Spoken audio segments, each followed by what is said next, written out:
కోడిగుడ్లు, పచ్చిరొయ్యలు కూర తయారు చేసే విధానం చూద్దాం ఫ్రెండ్స్. మనం కోడిగుడ్లు ఉడకపెట్టుకొని పక్కన పెట్టుకున్నాం. ఒక బౌల్‌లోకి పచ్చిరొయ్యలు కూడా తీసుకున్నాం. ఒక కళాయి పెట్టుకొని ఆయిల్ వేసుకుంటున్నాం.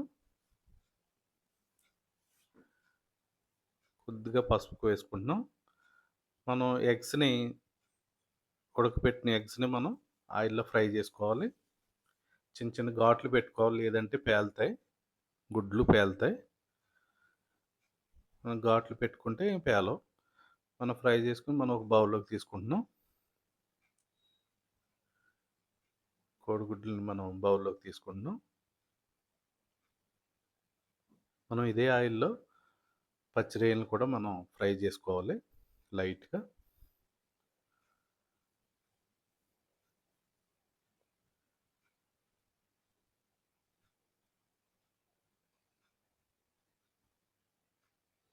ఆయిల్‌లో మనం లైట్‌గా ఫ్రై చేసుకుంటే సరిపోద్ది.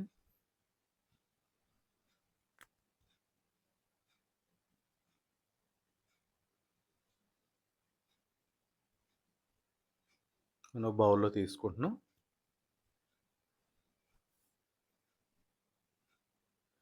మనం కూరలో ఉడుకుతాయి కదా! అందుకని మనం లైట్‌గా ఫ్రై చేసుకోవాలి. రొయ్య గట్టిగా బావుంటది ఆయిల్‌లో ఫ్రై అవుతే. ఇవి గోదావరి రొయ్యలు. పచ్చిమిర్చి వేసుకుంటున్నాం. ఉల్లిపాయ ముక్కలు కూడా వేసుకుంటున్నాం.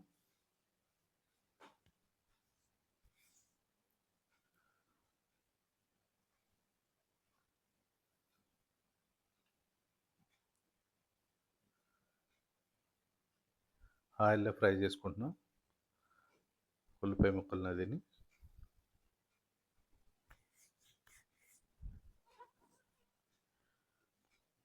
టమాటా ముక్కలు కూడా వేసుకుంటున్నాం.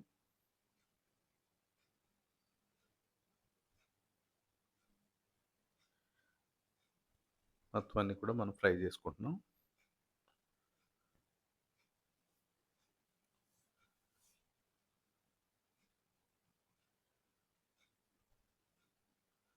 మనకు ఆయిల్ తేలింది. అల్లం వెల్లుల్లి, జీలకర్ర, ధనియాల పేస్ట్ కూడా వేసుకుంటున్నాం. మనం పచ్చి వాసన పోయేటట్టు మనం ఆయిల్‌లో ఫ్రై చేసుకోవాలి.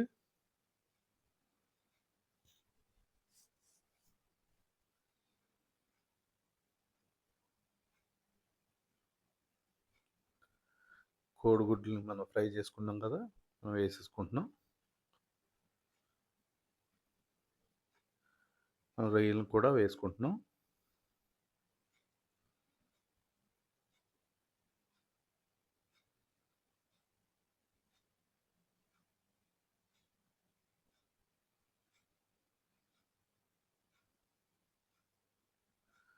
తగినంత ఉప్పు వేసుకుంటున్నాం. తగినంత కారం కూడా వేసుకుంటున్నాం.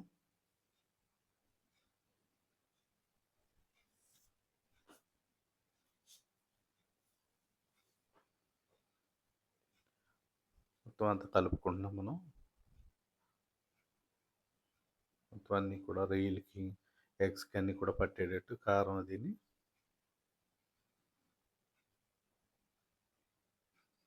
మనం సరిపడా వాటర్ వేసుకోవాలి.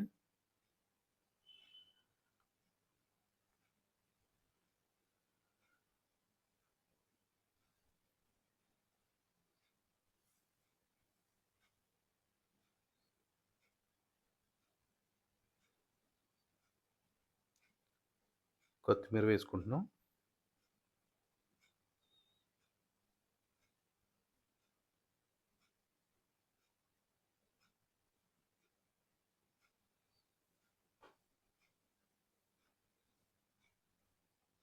మనం మూత పెట్టుకుంటున్నాం.